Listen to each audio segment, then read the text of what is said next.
Felix Mendelssohn, Jakob Ludwig Felix Mendelssohn Bartholdy 3 February 1809 4 November 1847, born and widely known as Felix Mendelssohn, was a German composer, pianist, organist, and conductor of the early Romantic period. Mendelssohn's compositions include symphonies, concertos, piano music, organ music, and chamber music. His best-known works include the overture and incidental music for A Midsummer Night's Dream, the Italian Symphony, the Scottish Symphony, the oratorio St. Paul, the oratorio Elijah, the overture The Hebrides, the mature violin concerto, and the String Octet. The melody for the Christmas carol Hark, the Herald Angels Sing is also his. Mendelssohn's Songs Without Words are his most famous solo piano compositions. A grandson of the philosopher Moses Mendelssohn, Felix Mendelssohn was born into a prominent Jewish family. He was brought up without religion until the age of 7, when he was baptized as a Reformed Christian. Felix was recognized early as a musical prodigy, but his parents were cautious and did not seek to capitalize on his talent. His sister, Fanny, received a similar musical education and was a talented composer and pianist in her own right. Some of her early songs were published under her brother's name. Mendelssohn enjoyed early success in Germany and revived interest in the music of Johann Sebastian Bach. He became well received in his travels throughout Europe as a composer, conductor, and soloist. His 10 visits to Britain, during which many of his major works were premiered, form an important part of his adult career. His essentially conservative musical tastes set him apart from more adventurous musical contemporaries such as Franz Liszt, Richard Wagner, Charles Valentin Alkin, and Hector Berlioz. The Leipzig Conservatory, which he founded, became a bastion of this anti-radical outlook. After a long period of relative denigration due to changing musical tastes and antisemitism in the late 19th and early 20th centuries, his creative originality has been re-evaluated. He is now among the most popular composers of the Romantic era. Life. Childhood. Felix Mendelssohn was born on 3 February 1809 in Hamburg, at the time an independent city-state, in the same house where, a year later, the dedicatee and first performer of his violin concerto, Ferdinand David, would be born. Mendelssohn's father, the banker Abraham Mendelssohn, was the son of the German Jewish philosopher Moses Mendelssohn, whose family was prominent in the German Jewish community. Until his baptism at age 7, Mendelssohn was brought up largely without religion. His mother, Lee Salomon, was a member of the Leipzig family and a sister of Jakob Salomon Bartholdy. Mendelssohn was the second of 4 children. His older sister Fanny also displayed exceptional and precocious musical talent. The family moved to Berlin in 1811, leaving Hamburg in disguise in fear of French reprisal for the Mendelssohn Bank's role in breaking Napoleon's continental system blockade. Abraham and Lee Mendelssohn sought to give their children Fanny, Felix, Paul, and Rebecca the best education possible. Fanny became a pianist well known in Berlin musical circles as a composer. Originally, Abraham had thought that she, rather than Felix, would be the more musical. But it was not considered proper, by either Abraham or Felix, for a woman to pursue a career in music, so she remained an active but non-professional musician. Abraham was initially disinclined to allow Felix to follow a musical career until it became clear that he was seriously dedicated. Mendelssohn grew up in an intellectual environment. Frequent visitors to the salon organized by his parents at their home in Berlin included artists, musicians, and scientists, among them Wilhelm and Alexander von Humboldt, and the mathematician Peter Gustav Lejeune Dirichlet, whom Mendelssohn's sister Rebecca would later marry. The musician Sarah Rothenberg has written of the household that Europe came to their living room. Surname. Abraham Mendelssohn renounced the Jewish religion prior to Felix's birth. He and his wife decided not to have Felix circumcised, in contravention of the Jewish tradition. Felix and his siblings were at first brought up without religious education, On 21 March 1816, they were baptized in a private ceremony in the family's Berlin apartment by the Reformed Protestant minister of the Jerusalem Church, at which time Felix was given the additional names Jakob Ludwig. Abraham and his wife Lee were baptized in 1822 and formally adopted the surname Mendelssohn Bartholdy, which they had used since 1812 for themselves and for their children. The name Bartholdy was added at the suggestion of Lee's brother, Jakob Solomon Bartholdy, who had inherited a property of this name in Leeuwarden and adopted it as his own surname. In an 1829 letter to Felix, Abraham explained that adopting the Bartholdy name was meant to demonstrate a decisive break with the traditions of his father Moses. There can no more be a Christian Mendelssohn than there can be a Jewish Confucius. Letter to Felix of 8 July 1829. On embarking on his musical career, Felix did not entirely drop the name Mendelssohn as Abraham had requested, but in deference to his father signed his letters and had his visiting cards printed using the form Mendelssohn Bartholdy. In 1829, his sister Fanny wrote to him of Bartholdy, this name that we all dislike. Career, musical education. Mendelssohn began taking piano lessons from his mother when he was 6, and at 7 was tutored by Marie Bigot in Paris. Later in Berlin, all 4 Mendelssohn children studied piano with Ludwig Berger, who was himself a former student of Museo Clementi. From at least May 1819, Mendelssohn, initially with his sister Fanny, studied counterpoint and composition with Carl Friedrich Zelter in Berlin. This was an important influence on his future career. Zelter had almost certainly been recommended as a teacher by his aunt Sarah Levy, who had been a pupil of W. F. Bach and a patron of C. P. E. Bach. Sarah Levy displayed some talent as a keyboard player and often played with Zelter's orchestra at the Berliner Singakademie. She and the Mendelssohn family were among its leading patrons. Sarah had formed an important collection of Bach family manuscripts which she bequeathed to the Singakademie. Zelter, whose tastes in music were conservative, was also an admirer of the Bach tradition. This undoubtedly played a significant part in forming Felix Mendelssohn's musical tastes, as his works reflect this study of Baroque and early classical music. His fugues and chorales especially reflect a tonal clarity and use of counterpoint reminiscent of Johann Sebastian Bach, whose music influenced him deeply. Early maturity. Mendelssohn probably made his first public concert appearance at the age of 9, when he participated in a chamber music concert accompanying a horn duo. He was a prolific composer from an early age. As an adolescent, his works were often performed at home with a private orchestra for the associates of his wealthy parents amongst the intellectual elite of Berlin. Between the ages of 12 and 14, Mendelssohn wrote 12 string symphonies for such concerts, and a number of chamber works. His first work, a piano quartet, was published when he was 13. It was probably Abraham Mendelssohn who procured the publication of this quartet by the House of Schlesinger.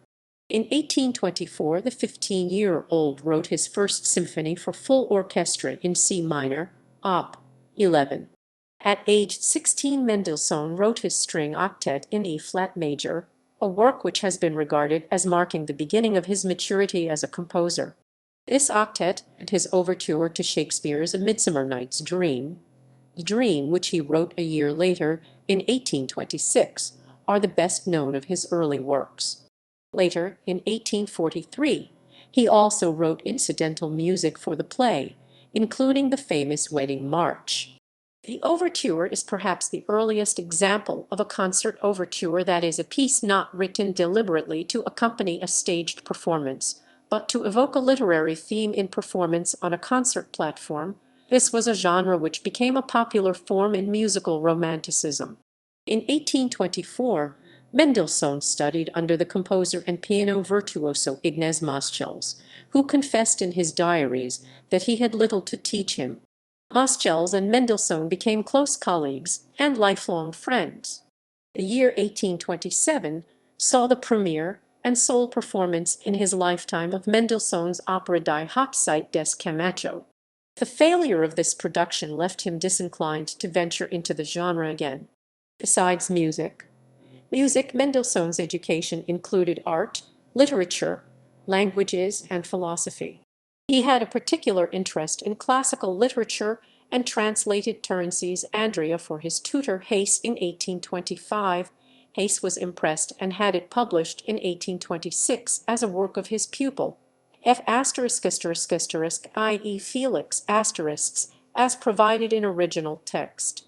This translation also qualified Mendelssohn to study at the Humboldt University of Berlin, where from 1826 to 1829 he attended lectures on aesthetics by Georg Wilhelm Friedrich Hegel, on history by Eduard Ganz, and on geography by Karl Ritter.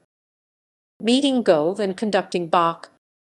In 1821, Zelter introduced Mendelssohn to his friend and correspondent Johann Wolfgang von Goethe, then in his 70s, who was greatly impressed by the child, leading to perhaps the earliest confirmed comparison with Mozart in the following conversation between Goethe and Zelter. Musical prodigies are probably no longer so rare, but what this little man can do in extemporizing and playing at sight borders the miraculous, and I could not have believed it possible at so early an age, and yet you heard Mozart in his 7th year at Frankfurt, said Zelter. Yes, answered Goethe. Mendelssohn was invited to meet Goethe on several later occasions, and set a number of Goethe's poems to music. His other compositions inspired by Goethe include the overture Comme Si and Prosperous Voyage Op. 27, 1828, and the cantata Die erste Walpurgisnacht, the first Walpurgis Night, Op. 60, 1832. In 1829, with the backing of Zelter and the assistance of the actor Eduard Devrient, Mendelssohn arranged and conducted a performance in Berlin of Bach's St. Matthew Passion. 4 years previously his grandmother, Bella Salomon, had given him a copy of the manuscript of this by then all but forgotten masterpiece. The orchestra and choir for the performance were provided by the Berlin Singakademie. The success of this performance, one of the very few since Bach's death and the first ever outside of Leipzig, was the central event in the revival of Bach's music in Germany and eventually throughout Europe. It earned Mendelssohn widespread acclaim at the age of 20. It also led to one of the few explicit references which Mendelssohn made to his origins, to think that it took an actor and a Jew's son to revive the greatest Christian music for the world. Over the next few years Mendelssohn traveled widely. His first visit to England was in 1829. Other places visited during the 1830s included Vienna, Florence, Milan, Rome, and Naples, in all of which he met with local and visiting musicians and artists. These years proved to be the germination for some of his most famous works, including the Hebrides overture and the Scottish and Italian symphonies. Düsseldorf. On Zelter's death in 1832, Mendelssohn had hopes of succeeding him as conductor of the Singakademie, but at a vote in January 1833 he was defeated for the post by Carl Friedrich Rungenhagen. This may have been because of Mendelssohn's youth and fear of possible innovations. It was also suspected by some to be attributable to his Jewish ancestry. Following this rebuff, Mendelssohn divided most of his professional time over the next few years between Britain and Düsseldorf, where he was appointed musical director, his first paid post as a musician, in 1833.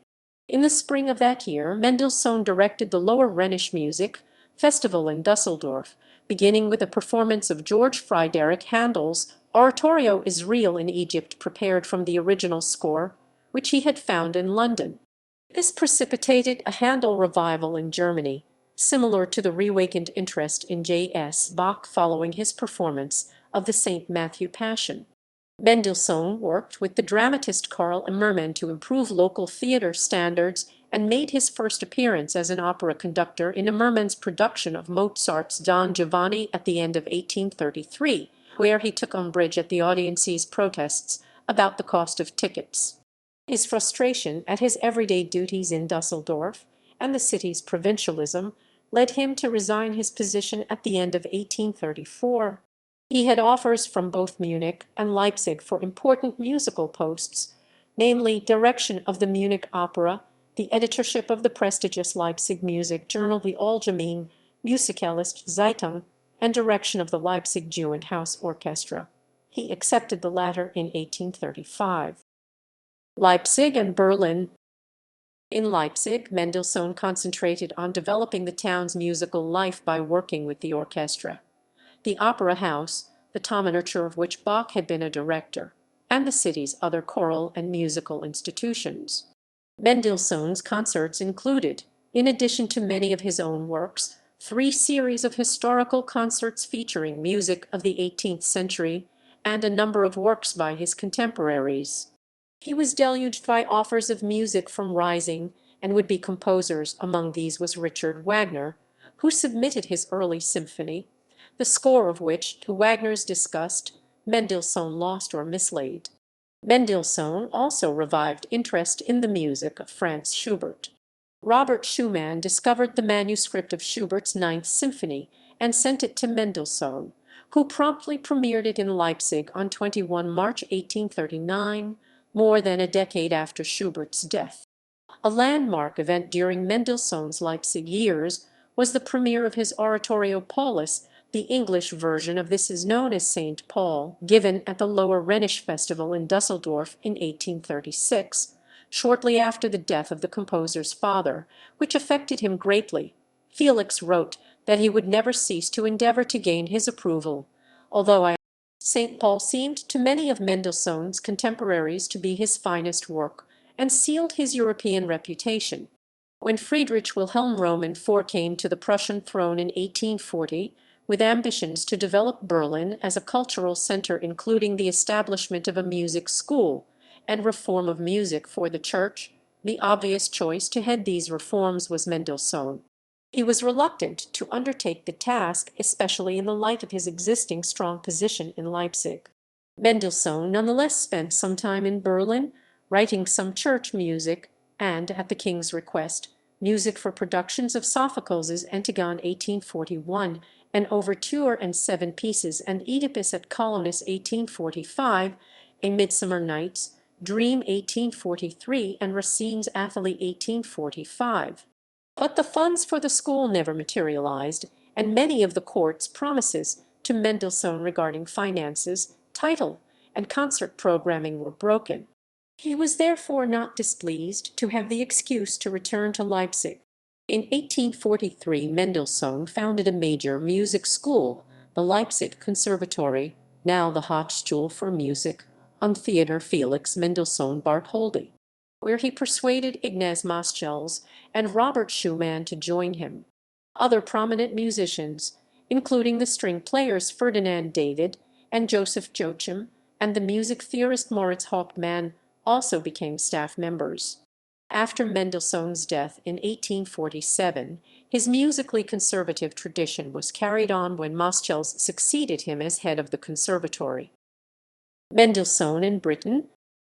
Mendelssohn first visited Britain in 1829. In the summer he visited Edinburgh, where he met among others the composer John Thomson, whom he later recommended for the post of professor of music at Edinburgh University. He made 10 visits to Britain, lasting about 20 months. He won a strong following, which enabled him to make a good impression on British musical life. He composed and performed, and also edited for British publishers the first critical editions of oratorios of Handel and of the organ music of J.S. Bach. Scotland inspired 2 of his most famous works, the overture The Hebrides, also known as Fingal's Cave, and the Scottish Symphony, Symphony No. 3. An English Heritage blue plaque commemorating Mendelssohn's residence in London was placed at 4 Hobart Place in Belgravia, London in 2013. His protégé, the British composer and pianist William Sterndale Bennett, worked closely with Mendelssohn during this period, both in London and Leipzig. He first heard Bennett perform in London in 1833, aged 17. Bennett appeared with Mendelssohn in concerts in Leipzig throughout the 1836–1837 season. On Mendelssohn's 8th British visit in the summer of 1844, He conducted 5 of the Philharmonic concerts in London, and wrote, "Never before was anything like this season. We never went to bed before 1:30. Every hour of every day was filled with engagements 3 weeks beforehand, and I got through more music in 2 months than in all the rest of the year." On subsequent visits Mendelssohn met Queen Victoria and her husband Prince Albert, himself a composer, who both greatly admired his music. Mendelssohn's oratorio Elijah was commissioned by the Birmingham Triennial Music Festival and premiered on 26 August 1846 at the Town Hall, Birmingham. It was composed to a German text translated into English by William Bartholomew, who authored and translated many of Mendelssohn's works during his time in England. On his last visit to Britain in 1847, Mendelssohn was the soloist in Beethoven's Piano Concerto No. 4 and conducted his own Scottish Symphony with the Philharmonic Orchestra before the Queen and Prince Albert. Death. Mendelssohn suffered from poor health in the final years of his life, probably aggravated by nervous problems and overwork. A final tour of England left him exhausted and ill, and the death of his sister, Fanny, on 14 May 1847, caused him further distress. Less than 6 months later, on 4 November, aged 38, Mendelssohn died in Leipzig after a series of strokes. His grandfather Moses, Fanny, and both his parents had all died from similar apoplexies. Felix's funeral was held at the Paulinerkirche, Leipzig, and he was buried at the Dreifeltigkeitsfriedhof I in Berlin-Kreuzberg. The pallbearers included Moscheles, Schumann, and Niels Gade. Mendelssohn had once described death, in a letter to a stranger, as a place where it is to be hoped there is still music, but no more sorrow or partings. Personal life. Personality. While Mendelssohn was often presented as equable, happy, and placid in temperament, particularly in the detailed family memoirs published by his nephew Sebastian Hensel after the composer's death, this was misleading. The music historian R. Larry Todd notes the remarkable process of idealization of Mendelssohn's character. The nickname "discontented Polish Count" was given to Mendelssohn on account of his aloofness, and he referred to the epithet in his letters. He was frequently given to fits of temper which occasionally led to collapse. Devrient mentions that on one occasion in the 1830s, when his wishes had been crossed, his excitement was increased so fearfully that when the family was assembled, he began to talk incoherently in English. The stern voice of his father at last checked the wild torrent of words. They took him to bed, and a profound sleep of 12 hours restored him to his normal. Such fits may be related to his early death. Mendelssohn was an enthusiastic visual artist who worked in pencil and watercolor, a skill which he enjoyed throughout his life. His correspondences indicate that he could write with considerable wit in German and English. These letters are sometimes accompanied by humorous sketches and cartoons. Religion. On 21 March 1816, at the age of 7 years, Mendelssohn was baptized with his brother and sisters in a home ceremony by Johann Jakob Stegemann, minister of the Evangelical Congregation of Berlin's Jerusalem Church and New Church. Although Mendelssohn was a conforming Christian, as a member of the Reformed Church, he was both conscious and proud of his Jewish ancestry and notably of his connection with his grandfather, Moses Mendelssohn. He was the prime mover in proposing to the publisher Heinrich Brockhaus a complete edition of Moses's works, which continued with the support of his uncle, Joseph Mendelssohn. Felix was notably reluctant, either in his letters or conversation, to comment on his innermost beliefs. His friend Devrient wrote that his deep convictions were never uttered in intercourse with the world, only in rare and intimate moments did they ever appear, and then only in the slightest and most humorous allusions. Thus, for example, in a letter to his sister Rebecca, Mendelssohn rebukes her complaint about an unpleasant relative. "What do you mean by saying you are not hostile to Jews? I hope this was a joke." Some modern scholars have devoted considerable energy to demonstrate either that Mendelssohn was deeply sympathetic to his ancestors' Jewish beliefs, or that he was hostile to this and sincere in his Christian beliefs. Mendelssohn and his contemporaries. Throughout his life, Mendelssohn was wary of the more radical musical developments undertaken by some of his contemporaries. He was generally on friendly, if sometimes somewhat cool, terms with Hector Berlioz, Franz Liszt, and Giacomo Meyerbeer, but in his letters expresses his frank disapproval of their works, for example, writing of Liszt that his compositions were inferior to his playing, and only calculated for virtuosos, of Berlioz's overture Les Francs Juges the. When his friend the composer Ferdinand Hiller suggested in conversation to Mendelssohn that he looked rather like Meyerbeer, they were actually distant cousins, both descendants of Rabbi Moses Mendelssohn was so upset that he immediately went to get a haircut. In particular, Mendelssohn seems to have regarded Paris and its music with the greatest of suspicion and an almost puritanical distaste. Attempts made during his visit there to interest him in Saint Simonianism ended in embarrassing scenes. It is significant that the only musician with whom Mendelssohn remained a close personal friend, Ignaz Moscheles, was of an older generation and equally conservative in outlook.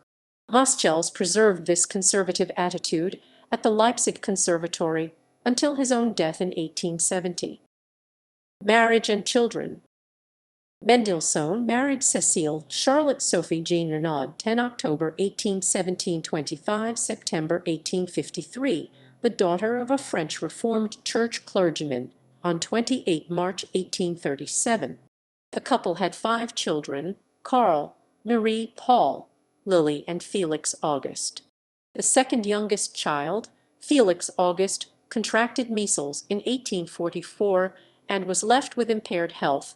He died in 1851. The eldest, Carl Mendelssohn Bartholdy 7 February 1838 23 February 1897, became a historian and professor of history at Heidelberg and Freiburg universities. He died in a psychiatric institution in Freiburg aged 59. Paul Mendelssohn Bartholdy 1840–1880 was a noted chemist and pioneered the manufacture of aniline dye. Marie married Victor Bennick and lived in London. Lily married Adolf Wach, later professor of law at Leipzig University. The family papers inherited by Marie's and Lily's children formed the basis of the extensive collection of Mendelssohn manuscripts, including the so-called Green Books of his correspondence, now in the Bodleian Library at Oxford University. Cécile Mendelssohn Bartholdy died less than 6 years after her husband, on 25 September 1853. Jenny Lind. Mendelssohn became close to the Swedish soprano Jenny Lind, whom he met in October 1844. Papers confirming their relationship had not been made public. In 2013, George Biddlecombe confirmed in the Journal of the Royal Musical Association that the committee of the Mendelssohn Scholarship Foundation possesses material indicating that Mendelssohn wrote passionate love letters to Jenny Lind en treat, and that these letters were destroyed on being discovered after her death. Mendelssohn met and worked with Lind many times. He is said to have tailored the aria Hear Ye Is Real in his oratorio Elijah to Lind's voice, although she did not sing the part until after his death at a concert in December 1848. In 1847, Mendelssohn attended a London performance of Meyerbeer's Robert le Diable, an opera that musically he despised, in order to hear Lind's British debut in the role of Alice. The music critic Henry Chorley, who was with him, wrote, "I see as I write the smile with which Mendelssohn, whose enjoyment of M. Lind's talent was unlimited, turned round and looked at me as if a load of anxiety had been taken off his mind. His attachment to M. Lind's genius as a singer was unbounded, as was his desire for her success." In 1849, she established the Mendelssohn Scholarship Foundation, which makes an award to a young resident British composer every 2 years in Mendelssohn's memory. The first winner of the scholarship, in 1856, was Arthur Sullivan, then aged 14. In 1869, Lind erected a plaque in Mendelssohn's memory at his birthplace in Hamburg. Music. Composer. Style. Something of Mendelssohn's intense attachment to his personal vision of music is conveyed in his comments to a correspondent who suggested converting some of the songs without words into Lieder by adding texts. What the music I love expresses to me are not thoughts that are too indefinite for me to put into words, but on the contrary, too definite. Schumann. This appreciation brings to the fore two features that characterized Mendelssohn's compositions and his compositional process. First, that his inspiration for musical style was rooted in his technical mastery and his interpretation of the style of previous masters, although he certainly recognized and developed the strains of early Romanticism in the music of Beethoven and Weber. The historian James Garrett writes that from his early career, the view emerged that Mendelssohn's engagement with early music was a defining aspect of his creativity. This approach was recognized by Mendelssohn himself, who wrote that, in his meetings with Goethe, he gave the poet historical exhibitions at the keyboard. Every morning, for about an hour, I have to play a variety of works by great composers in chronological order, and must explain to him how they contributed to the advance of music. Secondly, it highlights that Mendelssohn was more concerned to reinvigorate the musical legacy. In these ways, he differed significantly from many of his contemporaries in the early Romantic period, such as Wagner, Berlioz, and Franz Liszt. Whilst Mendelssohn admired Liszt's virtuosity at the keyboard, he found his music jejune. Berlioz said of Mendelssohn that he had perhaps studied the music of the dead too closely. The musicologist Greg Vitersik considers that, while Mendelssohn's music only rarely aspires to provoke, the stylistic innovations evident from his earliest works solve some of the contradictions between classical forms and the sentiments of Romanticism. The expressiveness of Romantic music presented a problem in adherence to sonata form. The final recapitulation section of a movement could seem, in the context of Romantic style, a bland element without passion or soul. Furthermore, it could be seen as a pedantic delay before reaching the emotional climax of a movement, which in the classical tradition had tended to be at the transition from the development section of the movement to the recapitulation, whereas Berlioz and other modernists sought. Mendelssohn's solution to this problem was less sensational than Berlioz's approach, but was rooted in changing the structural balance of the formal components of the movement. Thus, typically, in a Mendelssohnian movement, the development recapitulation transition might not be strongly marked, and the recapitulation section would be harmonically or melodically varied so as not to be a direct copy of the opening exposition section. This allowed a logical movement towards a final climax. Vitersik summarizes the effect as to assimilate the dynamic trajectory of external form to the logical unfolding of the story of the theme. Richard Taruskin writes that, although Mendelssohn produced works of extraordinary mastery at a very early age, he never outgrew his precocious youthful style. He remained stylistically conservative, feeling no need to attract attention with a display of revolutionary novelty. Throughout his short career he remained comfortably faithful to the musical status quo, that is, the classical forms as they were already thought of by his time.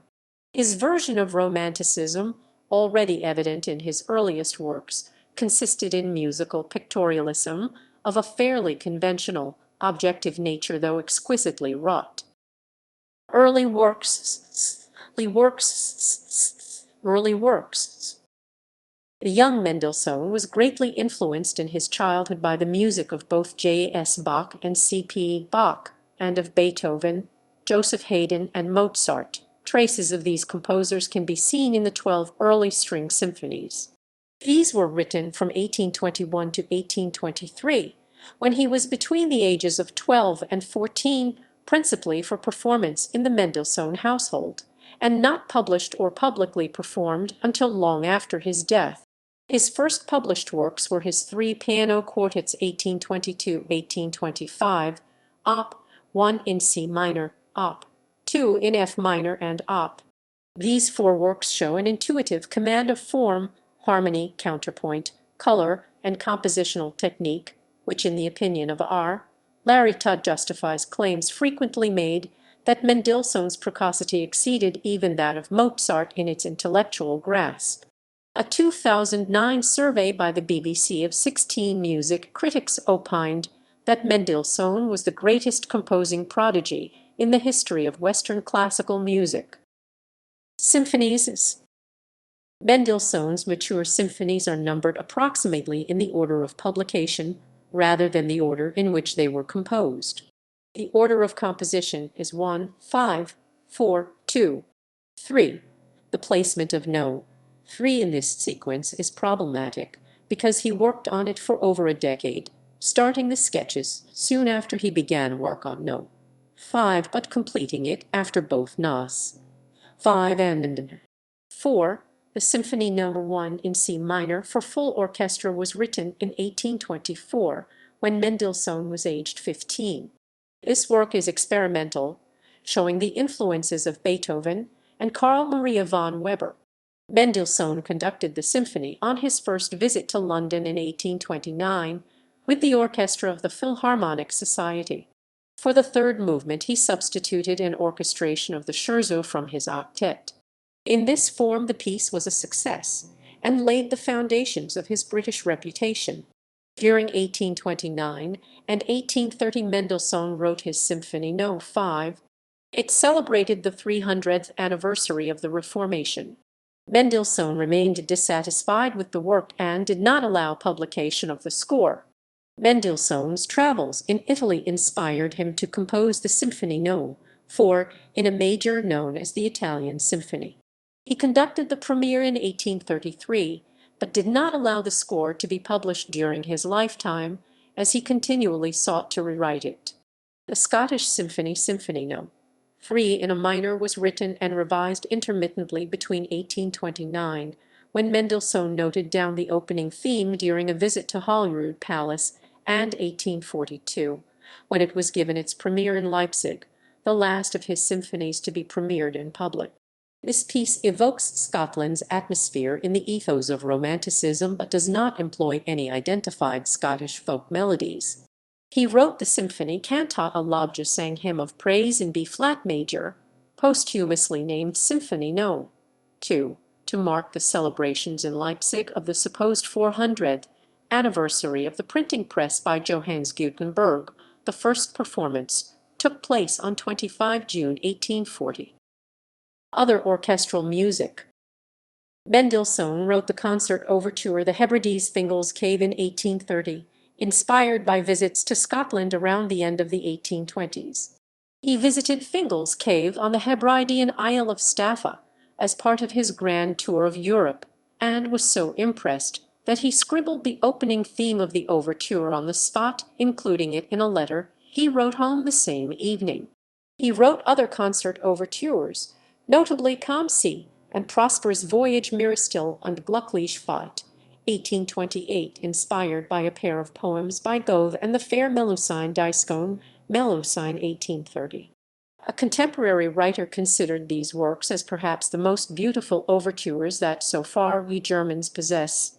Mendelssohn also wrote in 1839 an overture to Ruy Blas, commissioned for a charity performance of Victor Hugo's drama, which the composer hated. His incidental music to A Midsummer Night's Dream Op. 61, including the well-known Wedding March, was written in 1843, 17 years after the overture. Concertos. The Violin Concerto in E minor, Op. 64, 1844, was written for Ferdinand David. David, who had worked closely with Mendelssohn during the piece's preparation, gave the premiere of the concerto on his Guarneri violin. Joseph Joachim called it one of the four great violin concertos along with those of Beethoven, Brahms, and Bruch. Mendelssohn also wrote a lesser-known early concerto for violin and strings in D minor, 1822, four piano concertos No. 0 in A minor, 1822, one in G minor, 1831, two in D minor, 1837, and three in E minor, a posthumously published fragment from 1844. In addition, there are several single-movement works for soloist and orchestra. Those for piano are the Rondo Brillant of 1834, the Capriccio Brillant of 1832, and the Serenade and Allegro Giocoso of 1838. He also wrote two concertinos, Concertstück, Op. 113 and 114, originally for clarinet, basset horn, and piano. Op. 113 was orchestrated by the composer. Chamber music. Mendelssohn's mature output contains numerous chamber works, many of which display an emotional intensity lacking in some of his larger works. In particular, his String Quartet No. 6, the last of his string quartets and his last major work written following the death of his sister Fanny, is, in the opinion of the historian Peter Mercer Taylor, exceptionally powerful and eloquent. Other mature works include two string quintets, sonatas for the clarinet, cello, viola, and violin, and two piano trios. For the piano trio No. 1 in D minor, Mendelssohn uncharacteristically took the advice of his fellow composer Ferdinand Hiller and rewrote the piano part in a more romantic, Schumannesque style, considerably heightening its effect. Piano music. The musicologist Glenn Stanley observes that unlike Brahms, unlike his contemporaries Schumann, Chopin, and Liszt, and unlike his revered past masters, Mendelssohn did not regard the piano as a preferred medium for his most significant artistic statements. Mendelssohn's Songs Without Words Lieder ohne Wort, 8 cycles, each containing 6 lyric pieces, 2 published posthumously, remain his most famous solo piano compositions. They became standard parlor recital items even during the composer's lifetime, and their overwhelming popularity, according to Todd, has itself caused many critics to underrate their musical value. As example, Charles Rosen equivocally commented, despite noting how much beautiful music they contain, that it is not true that they are insipid, but they might as well be. During the 19th century, composers who were inspired to produce similar pieces of their own included Charles Valentin Alkan, his 5 sets of chants, each ending with a barcarolle, and Anton Rubinstein. Other notable piano works by Mendelssohn include his Variations Serieuses, Op. 54, 1841, the Rondo Capriccioso, the set of 6 preludes and fugues, Op. 35, written between 1832 and 1837, and the 7 characteristic pieces, Op. 7, 1827. Organ music. Mendelssohn played and composed for organ from the age of 11 until his death. His primary organ works are the 3 preludes and fugues, Op. 37, 1837, and the 6 sonatas, Op. 65, 1845, of which Erich Werner wrote next to Bach's works. Mendelssohn's organ sonatas belong to the required repertory of all organists. Opera. Mendelssohn wrote some Singspiel for family performance in his youth. His opera Die beiden Neffen, the 2 nephews, was rehearsed for him on his 15th birthday. 1829 saw Die Heimkehr aus der Fremdson and Stranger, or Return of the Roamer, a comedy of mistaken identity written in honor of his parents' silver anniversary and unpublished during his lifetime. In 1825 he wrote a more sophisticated work, Die Hochzeit des Camacho's Wedding, based on an episode in Don Quixote, for public consumption. It was produced in Berlin in 1827, but coolly received. Mendelssohn left the theater before the conclusion of the first performance, and subsequent performances were cancelled.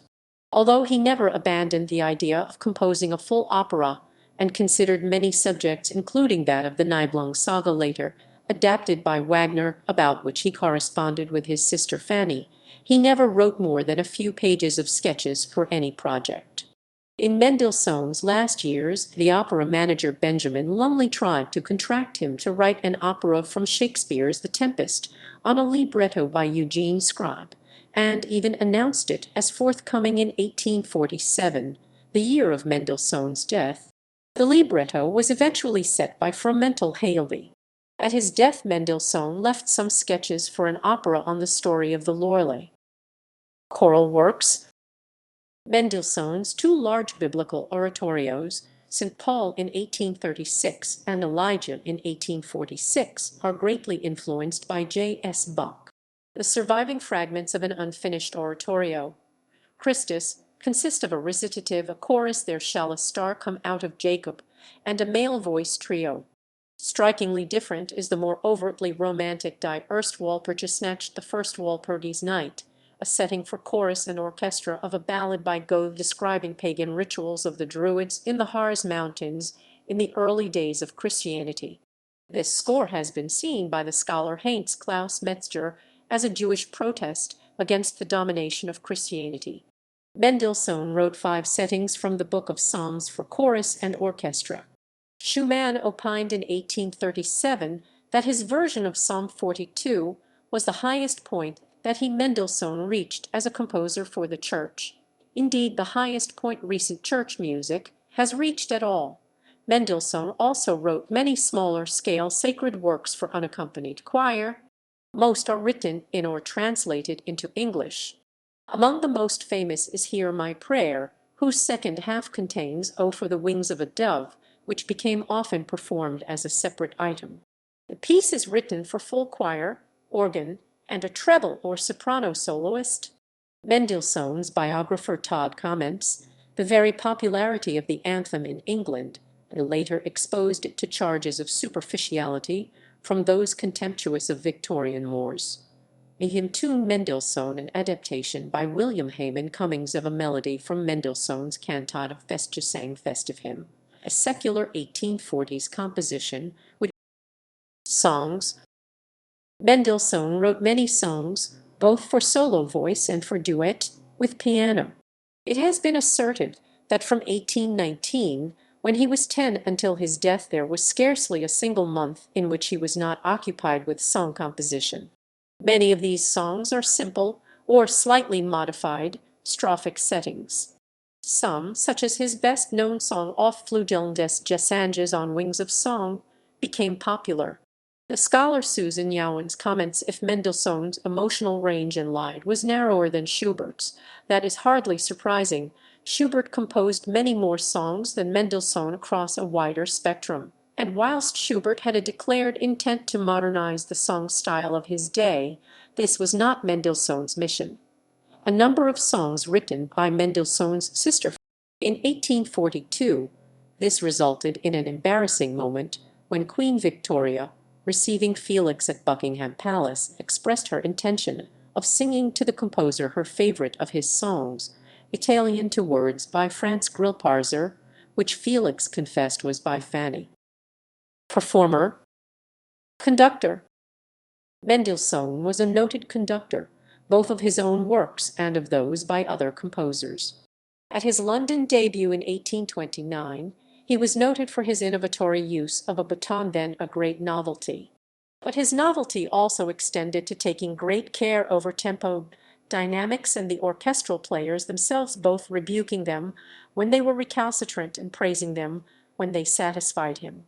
It was his success while conducting at the Lower Rhine Music Festival of 1836 that led to him taking his first paid professional position as director at Düsseldorf. Among those appreciating Mendelssohn's conducting was Hector Berlioz, who in 1843, invited to Leipzig, exchanged batons with Mendelssohn, writing, "When the Great Spirit sends us to hunt in the land of souls, may our warriors hang our tomahawks side by side at the door of the council chamber." At Leipzig, Mendelssohn led the Gewandhaus Orchestra to great heights, although concentrating on the great composers of the past already becoming canonized as the classics. He also included new music by Schumann, Berlioz, Goethe, and many others, as well as his own music. One critic who was not impressed was Richard Wagner.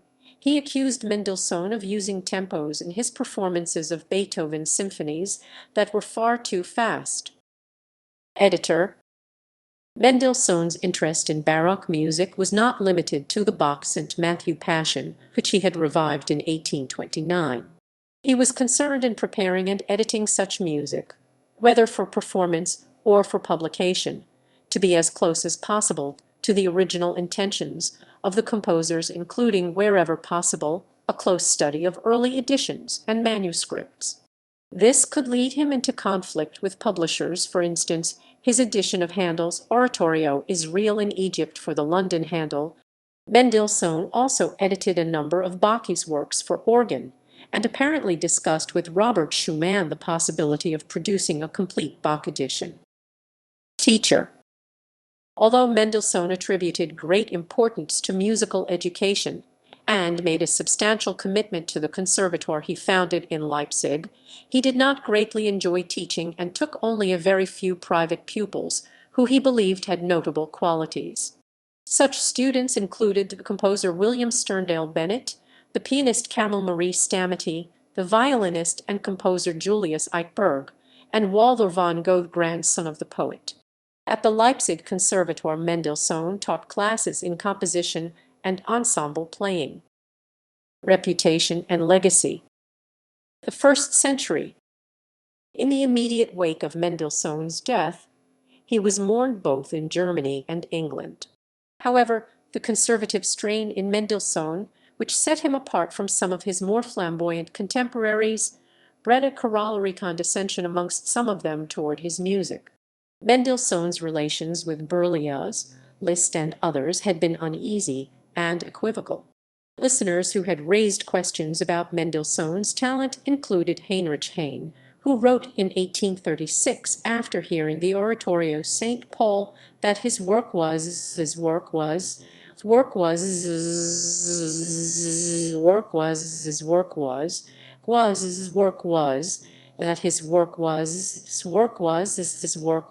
characterized by a great, strict, very serious seriousness, a determined, almost importunate tendency to follow classical models, the finest, cleverest calculation, sharp intelligence, and finally, complete lack of naivete.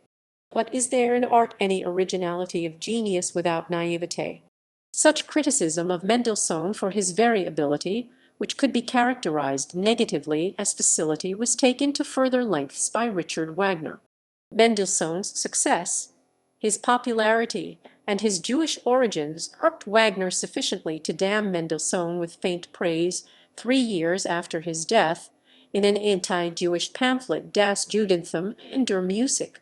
Mendelssohn has shown us that a Jew may have the amplest store of specific talents, may own the finest and most varied culture, the highest and tenderest sense of honor, yet, without all these preeminences helping him, were it but one single time, to call forth in us that deep, that heart-searching effect which we await from art, the washiness and the whimsy. The philosopher Friedrich Nietzsche expressed consistent admiration for Mendelssohn's music, in contrast to his general scorn for Teutonic romanticism. At any rate, the whole music of romanticism, e.g. Schumann and Wagner, was second-rate music from the very start, and real musicians took little notice of it. Things were different with Felix Mendelssohn, that halcyon master who, thanks to his easier, purer, happier soul, was quickly honored and just as quickly forgotten as a lovely incident in German music. Some readers, however, have interpreted Nietzsche's characterization of Mendelssohn as a lovely incident as condescending. In the 20th century, the Nazi regime and its Reichsmusikkammer cited Mendelssohn's Jewish origin in banning performance and publication of his works, even asking Nazi-approved composers to rewrite incidental music for A Midsummer Night's Dream. Karl Orff obliged. Under the Nazis, Mendelssohn was presented as a dangerous accident of music history who played a decisive role in rendering German music in the 19th century degenerate. The German Mendelssohn Scholarship for students at the Leipzig Conservatoire was discontinued in 1934 and not revived until 1963. The monument dedicated to Mendelssohn, erected in Leipzig in 1892, was removed by the Nazis in 1936. A replacement was erected in 2008. The bronze statue of Mendelssohn by Clemens Buster, 1855–1916, outside the Düsseldorf Opera House was also removed and destroyed by the Nazis in 1936. A replacement was erected in 2012. Mendelssohn's grave remained unmolested during the Nazi years. Mendelssohn's reputation in Britain remained high throughout the 19th century. Prince Albert inscribed in German a libretto for the oratorio Elijah in 1847 to the noble artist who, surrounded by the ball worship of false art, has been able, like a second Elijah, through genius and study to remain true to the service of true art. In 1851, an adulatory novel by the teenaged Elizabeth Sarah Shepherd was published, Charles Auchester. The book features as its leading character the Chevalier Sir Raffle, an idealized portrait of Mendelssohn, and remained in print for nearly 80 years. In 1854 Queen Victoria requested that the Crystal Palace include a statue of Mendelssohn when it was rebuilt. Mendelssohn's Wedding March from A Midsummer Night's Dream was played at the wedding of Queen Victoria's daughter, Princess Victoria, the Princess Royal, to Crown Prince Frederick of Prussia in 1858, and it remains popular at marriage ceremonies. Mendelssohn's pupil Sterndale Bennett was a major force in British musical education until his death in 1875, and a great upholder of his master's traditions. He numbered among his pupils many of the next generation of English composers, including Sullivan, Hubert Parry, and Francis Edward Bacha. By the early 20th century, many critics, including Bernard Shaw, began to condemn Mendelssohn's music for its association with Victorian cultural insularity. Shaw in particular complained of the composer's kid-glove gentility, his conventional sentimentality, and his despicable oratorio mongering. In the 1950s, the scholar Wilfrid Mellors complained of Mendelssohn's spurious religiosity, which reflected the element of unconscious humbug in our morality. A contrasting opinion came from the pianist and composer Ferruccio Busoni, who considered Mendelssohn a master of undisputed greatness and an heir of Mozart. Busoni, like earlier virtuosi such as Anton Rubinstein and Charles Valentin Alkan, regularly included Mendelssohn's piano works in his recitals. Modern opinions. Appreciation of Mendelssohn's work has developed over the last 50 years, together with the publication of a number of biographies placing his achievements in context. Mercer Taylor comments on the irony that this broad-based revaluation of Mendelssohn's music is made possible, in part, by a general disintegration of the idea of a musical canon, an idea which Mendelssohn as a conductor, pianist, and scholar had done so much to establish. The critic H. L. Mencken concluded that if Mendelssohn indeed missed true greatness, he missed it by a hair. Charles Rosen, in a chapter on Mendelssohn in his 1995 book The Romantic Generation, both praises and criticizes the composer. He calls him the greatest child prodigy the history of Western music has ever known, whose command at age 16 surpassed that of Mozart or Chopin at 19, the possessor at an early age of a control of large-scale structure unsurpassed by any composer of his generation, and a genius with a profound comprehension of Beethoven. Rosen believes that, in the composer's later years, without losing his craft or genius, he renounced his daring, but he calls Mendelssohn's relatively late Violin Concerto in E minor the most successful synthesis of the classical concerto tradition and the romantic virtuoso form. Rosen considers the fugue in E minor later included in Mendelssohn's Op. 35 for piano a masterpiece, but in the same paragraph calls Mendelssohn the inventor of religious kitchen music. Nevertheless, he points out how the dramatic power of the juncture of religion and music in Mendelssohn's oratorios is reflected throughout the music of the next 50 years in the operas of Meyerbeer and Giuseppe Verdi and in Wagner's Coup. A large portion of Mendelssohn's 750 works still remained unpublished in the 1960s, but most of them have now been made available. A scholarly edition of Mendelssohn's complete works and correspondence is in preparation, but is expected to take many years to complete, and will be in excess of 150 volumes. This includes a modern and fully researched catalogue of his works, the Mendelssohn Werkverzeichnis W.V. Mendelssohn's oeuvre has been explored more deeply. Recordings of virtually all of Mendelssohn's published works are now available, and his works are frequently heard in the concert hall and on broadcasts. R. Larry Todd noted in 2007 in the context of the impending bicentenary of Mendelssohn's birth. Notes and references. Notes. References.